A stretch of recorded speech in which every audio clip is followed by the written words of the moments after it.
ये आज class 12th यानी 12वीं का हिंदी का पेपर था, जो कि अभी सेट में आ रहा है। मेरे पास ये ए सेट है। मैं आपको इसके सही आंसर बताने जा रही हूँ। वैसे तो उम्मीद है मेरे को कि सारे बच्चों का पेपर बहुत अच्छा गया होगा। पेपर बहुत ही सरल आया है।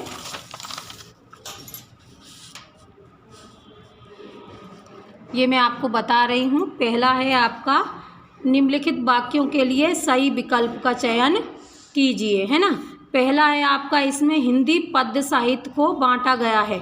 मेरे पास सेट ए है और आपके उसमें देख लेना कि ये वाला प्रश्न का उत्तर किस जगह पर आया हुआ है, क्योंकि प्रश्न हैं जो आगे पीछे हैं। इसमें हिंदी पद्य साहित्य को बांटा गया है 4, उसमें ये आपका 4 कालों में बांटा गया है। क्वेश्चन दूसरा है, घुटनों में लेकर माँ बच्चे को क्या करती थी? तो माँ बच्चे को कपड़े पहनाती थी। किसकी गर्मी बाजार से अधिक सामान खरीदने पर विवश करती है? तो इसमें सही उत्तर आएगा पैसों की। फिर आगे का क्वेश्चन है आपका, लेखक आनंद यादव अपनी माँ को ले गया, कहाँ ले गया? दत्ताजी राव के यहाँ। वो पढ़ने नहीं देती थी ना उनके, तो इस वजह से वहाँ गए थे वो। फिर आगे का क्वेश्चन है, निम्नलिखित में से विज्ञान संबंधी तकनीकी शब्द है, इसमें आएगा नाभिकीय। फिर आगे का प्रश्न है आपका, जहाँ शब्द से काव्य की शोभा बढ़ती है वह अलंकार कहलाता है शब्द अलंकार। देखो, शब्द से शोभा बढ़ रही है, शब्द अलंकार आएगा, है ना। ये आपकी सही जोड़ी खत्म हो गई है। आप अपने उसमें देख लेना पेपर में कि कहाँ पर है, ऊपर नीचे। अब मैं फिल इन द ब्लैंक्स यानी रिक्त स्थानों की पूर्ति आपको बता रही हूँ। इस सेट में ये वाला क्वेश्चन पहले है, खेत की तुलना कागज के पन्ने से की गई है। फिर दूसरा है, यशोधर बाबू ने दफ्तर से लौटते हुए रोज बिड़ला मंदिर जाने की रीति बनाई है। सही उत्तर है बिड़ला। फिर तीसरा है, जिस वाक्य में एक उद्देश्य तथा एक विधेय होता है उसे हम, सही उत्तर है, सरल वाक्य कहते हैं। फिर आगे है, जिन छंदों में मात्राएं गिनी जाती हैं उन्हें हम मात्रिक छंद कहते हैं। फिर आगे है, संवाद लिखते समय लेखक गायब हो जाता है, इसमें आएगा लेखक। फिर आगे है, लुट्टन के माता पिता उसे कितने वर्ष की उम्र में अनाथ छोड़कर चले गए? 9 वर्ष की उम्र में। सही उत्तर है 9 वर्ष। फिर यहाँ पर आएगा, रीति काल में वीर रस के कवि हुए हैं भूषण, यहाँ पर भूषण आएगा। अब आगे है सही जोड़ी, आप अपने पेपर में देख लीजिएगा। इसमें पहला है, हिंदी साहित्य का स्वर्ण युग कहा जाता है भक्ति काल को। सही आंसर आएगा आपका ये भक्ति काल। छायावाद के प्रवर्तक कवि हैं आपके जयशंकर प्रसाद, ये आपका जयशंकर प्रसाद आएगा। मस्ती का संदेश दिया है बच्चन जी ने, हरिश्चंद्र राय बच्चन। और चौपाई छंद एक 16 मात्रा, ये सही जोड़ी में इसमें आएगा। चित्रकार है आपका चितेरा। और संपादकीय पृष्ठ में आएगा आपका अखबार की आवाज़। ये मैंने आपको सही जोड़ियां बता दी हैं। अब हम चलते हैं वन वर्ड की तरफ। तो इसमें आएगा आपका, पहले में सोठा छंद मात्राओं की दृष्टि से किस छंद का उल्टा होता है? तो ये आएगा दोहा, यहाँ पर आएगा आपका दोहा। ऐसा लघु वाक्यांश जिसके प्रयोग में भाषा में सौंदर्य उत्पन्न होता है वह कहलाता है मुहावरा। क्या कहलाता है? मुहावरा। तीसरा, रेडियो नाटकों में पात्रों की पहचान किसके माध्यम से होती है?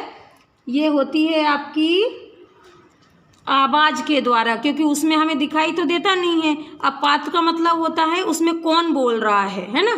तो हम वो अपना नाम बताते हैं, और कई बार अगर रेडियो स्टार्ट किया और नाम निकल गया है तो हम उसकी आवाज़ भी पहचानने लग जाते हैं, जैसे हम मोबाइल में आवाज़ पहचानते हैं वैसे ही। फिर आगे है आपका वन वर्ड में ही, सिंधु घाटी सभ्यता में कौन कौन से फल उगाए जाते थे? तो इसमें उगाए जाते थे अंगूर और खजूर।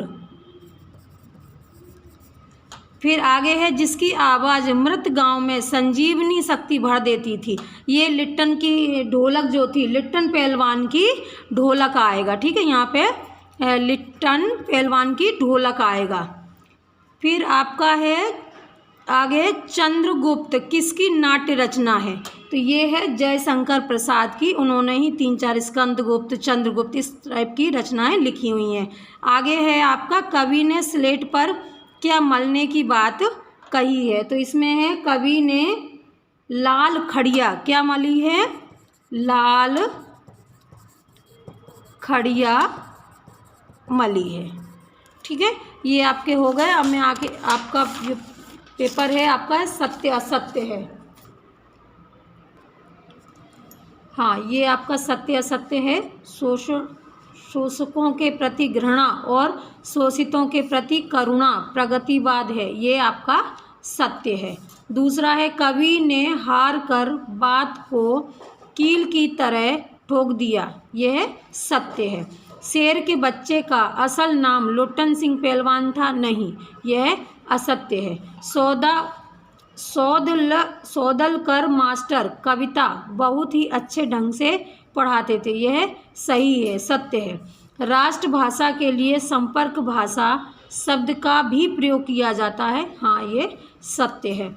शब्द शक्ति 5 प्रकार की होती है, नहीं, ये असत्य है। अब मैं आपको आपके जो अपठित गद्यांश है वो बता देती हूँ। बाकी तो ये क्वेश्चन आंसर हैं आपके। मैं आपको शाम तक इसका पूरा सॉल्यूशन पार्ट बी के नाम से डाल दूँगी। ये मैं पूरा पेपर आपको दिखा रही हूँ जो ये आया है, जिससे आपको ऐसा हो जाए कि हाँ ये आज का ही पेपर है। आपके उसमें क्रम ऊपर नीचे होगा।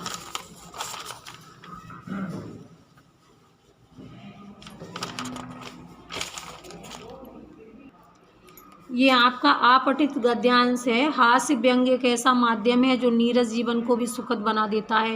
हास्य का जादू इतना प्रभावशाली होता है कि छूत के रोग की तरह चारों तरफ फैल जाता है ना। ये आपने पढ़ा ही होगा। इसका पहला है गद्यांश का उचित शीर्षक लिखिए। तो इसका शीर्षक आपने जो भी लिखा होगा वो भी सही होगा, और मेरे हिसाब से जीवन में हास्य का महत्व। लेकिन आपने जो लिखा है वो आप कमेंट में बता देना। आपको कुछ कन्फ्यूज़न हो तो हम बता देंगे कि सही है या गलत है। बाकी ये मैंने बनाया है। फिर दूसरा क्वेश्चन है नीरस जीवन को कौन सुखद बना देता है? तो इसका उत्तर है, इस गद्यांश का सार है कि जीवन में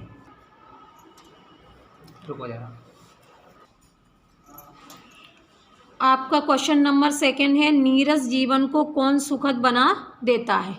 तो इसका उत्तर पहली लाइन में ही है, हास्य व्यंग एक ऐसा माध्यम है जो नीरस जीवन को भी सुखद बना देता है।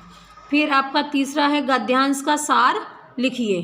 तो इसमें है जीवन में अनेकों मुसीबतें आती हैं, मगर हंसते हंसते जीवन की सारी परेशानियों का सामना कर सकते हैं। तो ये इसका एक सार हो गया।